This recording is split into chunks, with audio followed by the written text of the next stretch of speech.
Good morning. Module, third module. It is the lateral earth pressure.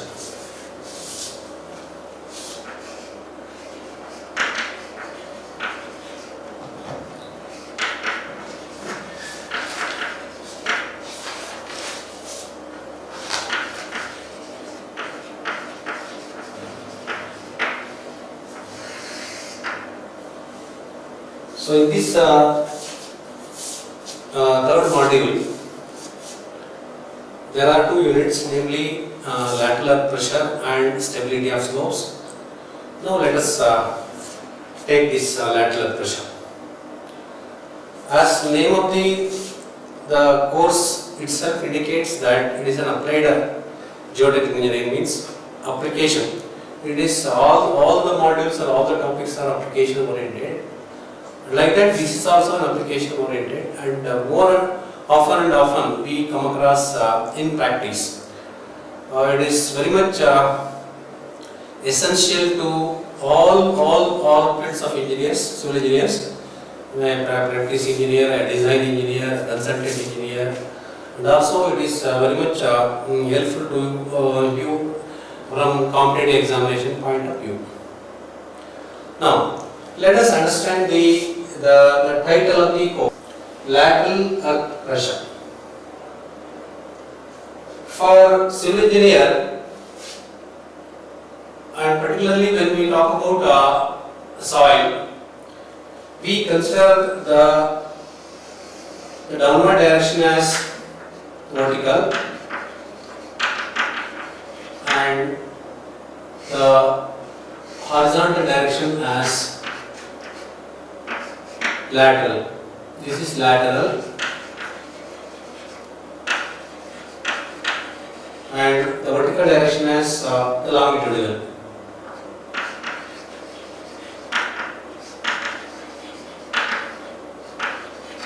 So this is longitudinal direction, vertical depth y direction is considered as longitudinal direction, and the horizontal direction is considered as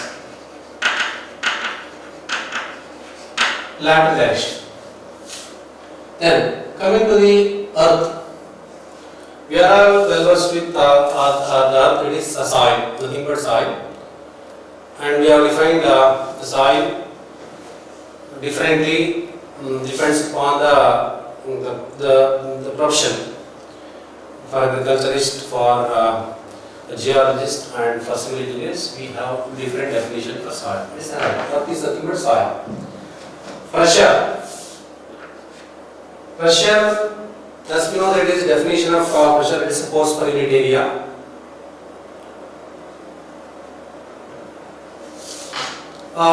We already come across pressures. You are come across in the fluid mechanics pressure, hydrostatic pressure, fluid pressure. We already come across in basic geotechnical engineering, namely it is pore pressure. Pore pressure or pore water pressure or seepage pressure, and also in the effective stress concept we have discussed effective stress is equal to pore total stress minus pore water pressure. Effective stress can also be expressed in terms of the pressure. Effective pressure is equal to total pressure minus pore water pressure. So pressure can also be alternately called as the stress. It is a force per unit area.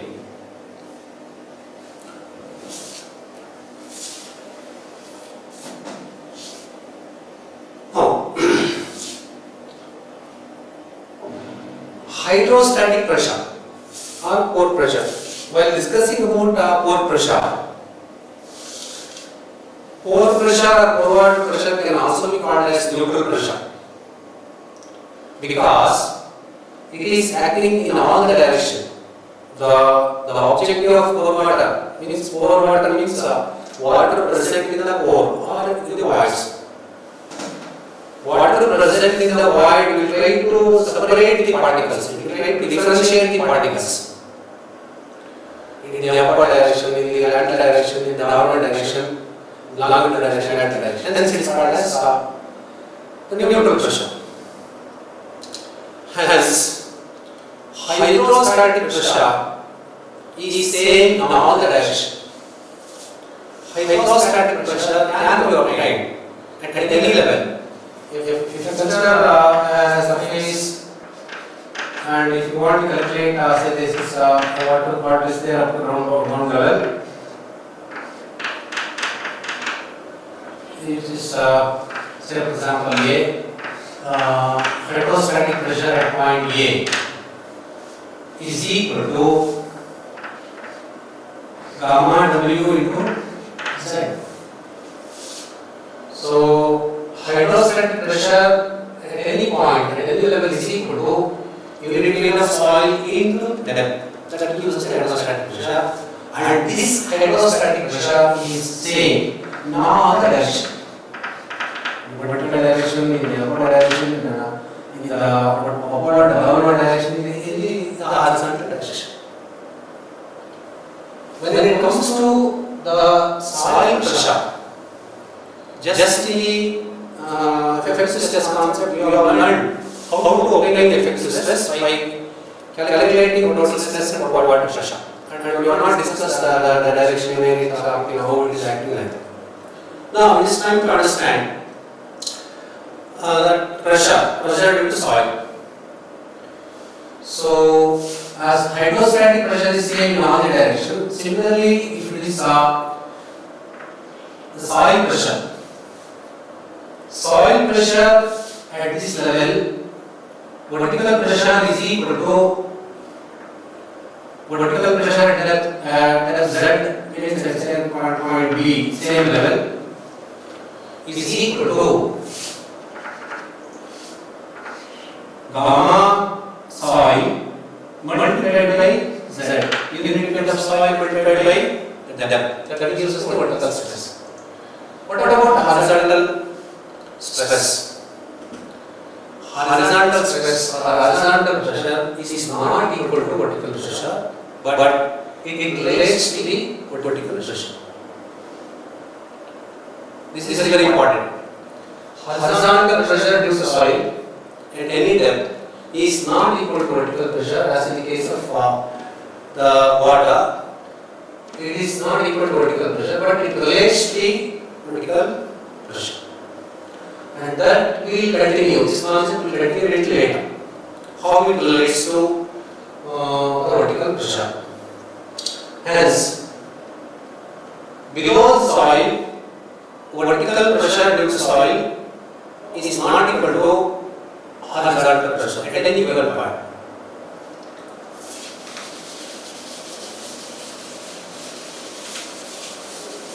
Now, this is a brief introduction. Let us proceed to the main topic, lateral pressure. Lateral pressure is the pressure that soil exerts in the horizontal direction or in the lateral direction. We already considered the vertical direction as longitudinal and the horizontal as lateral. The pressure that soil exerts or develops in the horizontal direction or in the lateral direction is known as lateral pressure. Next. Now, lateral pressure is an important parameter which we consider in the design of various structures. I can say it is there is no structure without using the lateral pressure. Maybe a simple residential building, maybe a road work, or maybe a railway, or airport, a playground. Where in almost all construction activity we make use of this lateral pressure. The most commonly consider the structure by using the lateral pressure concept, or it is in the design of abutments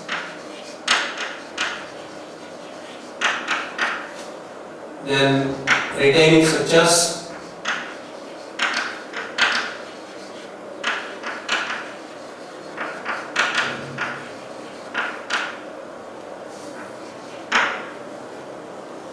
then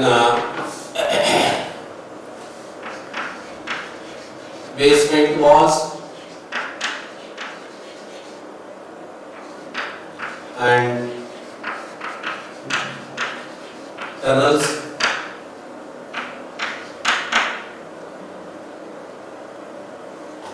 next design of silo walls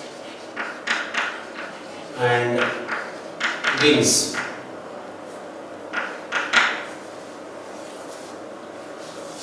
Now, design of abutments. What is abutment? Abutment is end support, and it is usually we consider construct in case of bridges. Long span bridges on either side of the river bank, we support the bridge by means of structural component. It is called as abutment for bridge, and the bridge serves as the approach. Approach means entering into the road from either side of the valley or a river or a stream. And these abutments are also used in case of hydraulic structures. Hydraulic structure means maybe a dam, particularly in case of the openings such as the sluice, waste pier, so on, and also in case of the canals.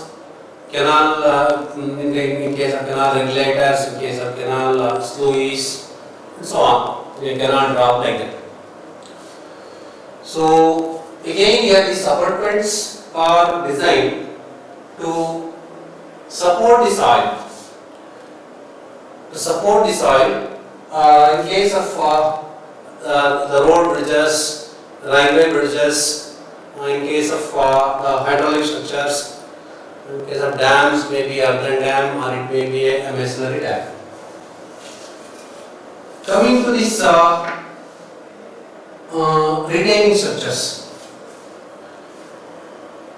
Retaining structures, we have varieties of retaining structures, namely retaining walls,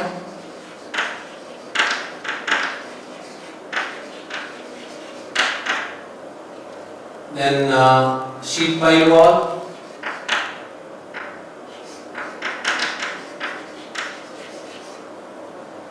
next braced excavation,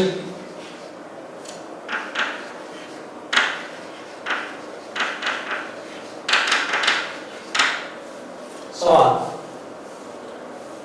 Retaining walls, we have again depends upon the height of the structure. We have a gravity retaining wall,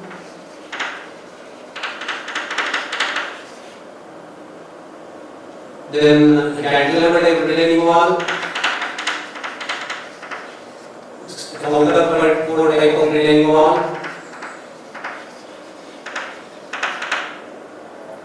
then reinforced retaining wall.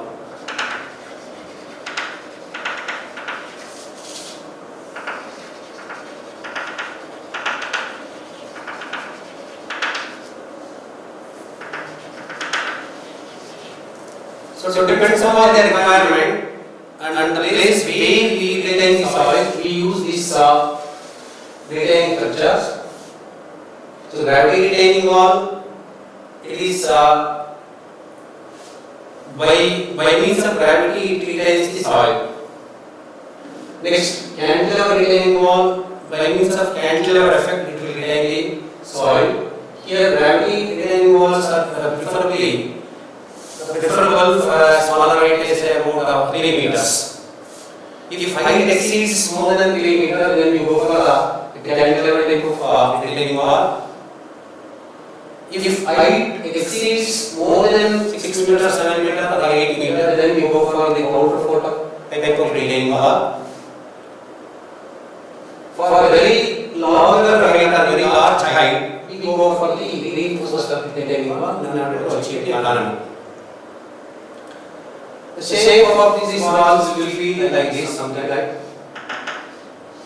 And this is a gravity type of retaining wall, and this is a cantilever type of retaining wall. It is consisting of three parts, namely the heel, stem, and this is the toe. This portion is the heel, and this is the stem, and this is the heel. So the counterpart retaining wall will be like this. When height exceeds more than 6 meter, 7 meter, then we go for the counterpart. Counterpart is nothing but supporting type of retaining wall. So here you can see here, this is the wall. For that we supported the back side. At a regular interval. It is just counterpart type of retaining wall. So reinforced retaining wall is the order today in almost all the construction activities, particularly in road works. When we take up the underpass or overpass by air, for the approach road, we use reinforced retaining structures to the required height. Next, sheet pile wall. Again, this is the wall which is constructed by inserting or by driving the sheets. Preferably, the sheet pile walls are sleep piles with corrugation, and it can be driven into the soil. And these sleep pile walls are preferable in case of soft strata, so that the piles can be walls, the sheet can be driven or penetrated into the soil up to required depth. So next coming to this the raised excavation. So whenever it is intended to have the vertical excavation for a greater depth. Say for example, in the case of mining and all, we have to excavate soil vertically for larger depths, say about 100 meter, 200 meter, 300, 400, 500 up to the required level. There, to maintain the stability and to achieve the economy, it is preferable to go for the vertical cut. To have the vertical cut, we support the sides of the cut portion by means of the raising like this at regular interval, and so that we can advance the construction up to the required depth like this. So this is the raised excavation. Next is the basement wall and tunnels. Basement wall these days it is the order of the day, particularly in the commercial area, in metro cities, where the space is there is scarcity for space, and we use the cellar floors, 1 floor, 2 floor, 3 floor, 4 floor, depends upon the requirements, particularly to make provision for storage area and for the parking purpose. So when we go for the basement means it is floors, number of stories below the ground surface. There, for every floor we have to give lateral support, and these lateral supports are called as treated as the basement walls. Similarly, in the case of roadway, railway, sometimes it requires the excavation. When excavation exceeds, when excavation proved to be uneconomical, then the passage can be provided by means of the cutting, drilling the hole in the soil, maybe a hard strata or a soft strata. Under that circumstance, to expedite to advance the hole of required diameter in the forward direction, it requires the lateral support. And also, during construction of the canal also it requires lateral support, and during service time, after construction of canal, also that the supports are required. So next, it is design of silo walls and beams. Silo is nothing but the barrel shaped the tall structures which are used to store the grains materials, maybe the grains, it may be the warehouse silo, or it may be the refinery cells and all. There we store the fluid or grains inside the cello. When we store the grains or cello, the fluid in the cello, it exerts pressure on the wall. So before deciding the extent of cello, we have to consider this lateral pressure acting due to this fluid or the material. Then we have to decide the walls of the silo. Silo means it is vertical, cylindrical, preferably cylindrical the tower.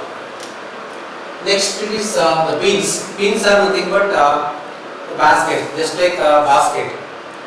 The dustbin we call it as. Like that, it is with openings or with closed. Again, these beams are used to store the material with top open or top closed. So whenever we go for a design of these beams for a larger quantity, again it needs to be designed by considering the effect of lateral pressure.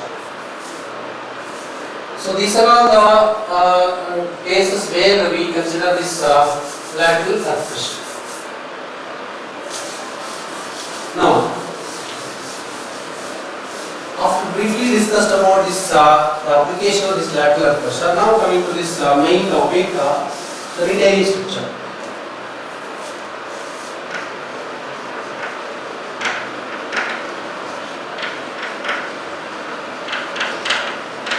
So all these, whatever the topic we discussed here briefly, all are retaining structures. The abutment retaining structure, retaining walls are retaining structures, sheet pile wall is a retaining structure, rest excavation is retaining structure, of course your tunnel walls are retaining structures, even our cellulose and beams are also retaining structures. And then what is the retaining structure? Retaining structures are the structures which retain soil at different elevations on either side of the structure. Say if I consider this as a retaining structure, let us consider a retaining structure.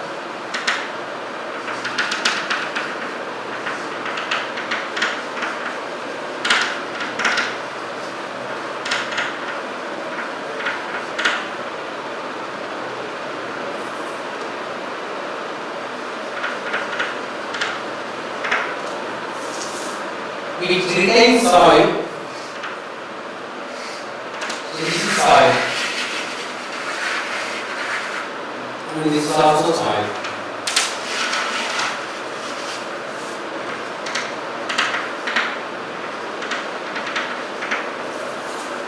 See the elevations.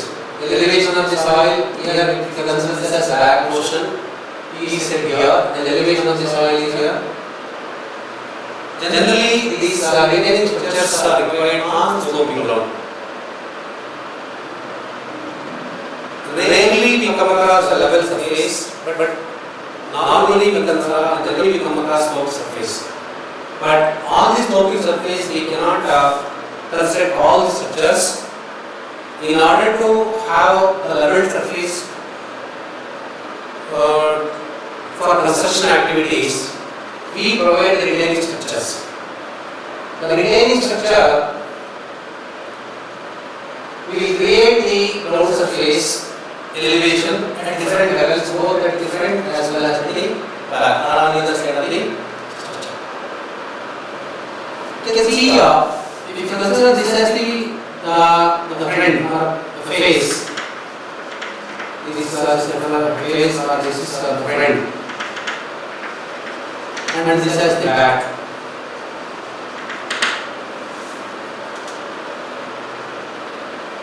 Face or front or back side. Soil which is filled at the back of the wall is called as backfill. This soil will exert pressure in the lateral direction. Soil will exert pressure in the forward direction, or it will exert pressure in the backward direction. So this pressure is known as lateral pressure whenever we consider retaining structure.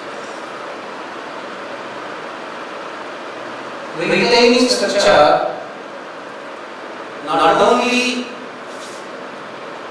retain the soil, but it also retains the various materials, and also it retains the fluid. Maybe water, or maybe sewage water, or maybe the petroleum products, so on. Depending upon the material which we come across, we consider we work out the pressure exerting on the structure. So, retaining wall, back of the wall is filled with soil. Sometimes we may also fill with other materials, granular material. So this back of the wall is filled with soil or other material, then the filled material is called as backfill.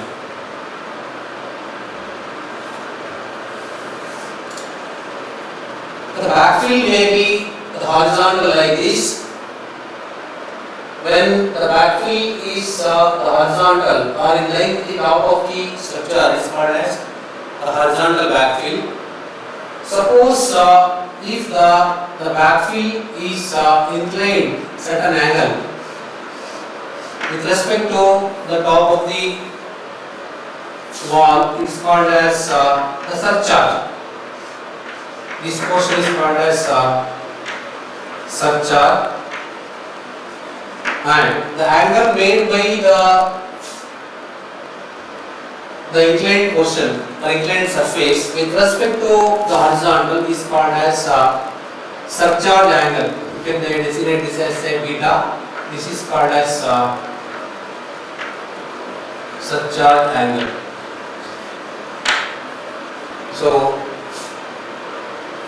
we understood lateral pressure, then we understood retaining structure. Retaining structure, whatever the structure it is, it may be retaining wall, it may be a sheet pile wall, or it may be a braced excavation, whatever the structure it is. Retaining structures are the structure which retain soil or other material at different elevation on both the sides.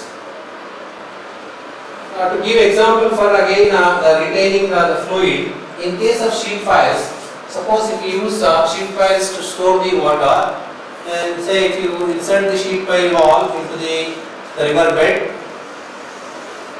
it will be like this. If you consider this as upstream and this is downstream, so what will be stored up to the maximum level, this is upstream level, and downstream like this. See, this is downstream side, third level.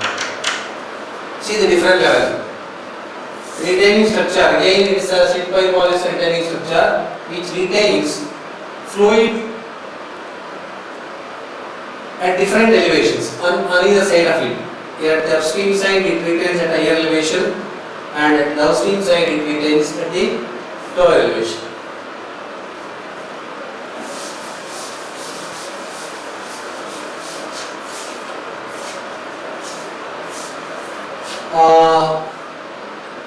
Here in this case, retaining structure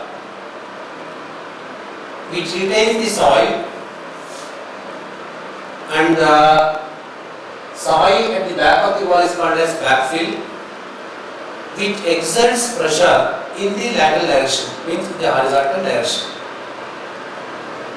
backfill may be horizontal or it may be inclined. If it is horizontal, it is called as horizontal backfill.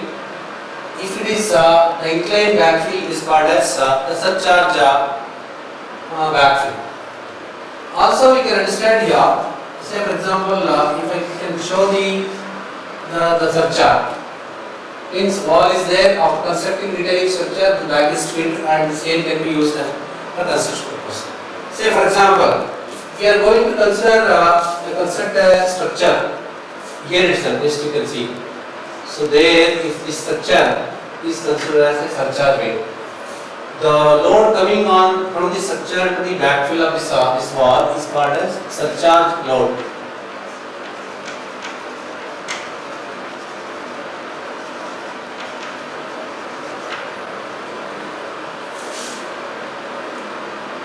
Backfill, back of the soil is called as backfill, the filled soil. Then, if it is horizontal, it is called as the horizontal backfill. If the backfill is inclined, it is called as surcharge backfill. This is only due to the backfill. Suppose if we are retaining or we are going to construct any structure above the backfill, then load due to the structure, anticipated structure, is known as the surcharge load. Again, depends upon the nature of loading. We can treat it as a uniformly distributed load or different loads. That we are well versed with how can we convert the different type of load into a point load for analysis purpose. This is about the lateral earth pressure and the retaining structure.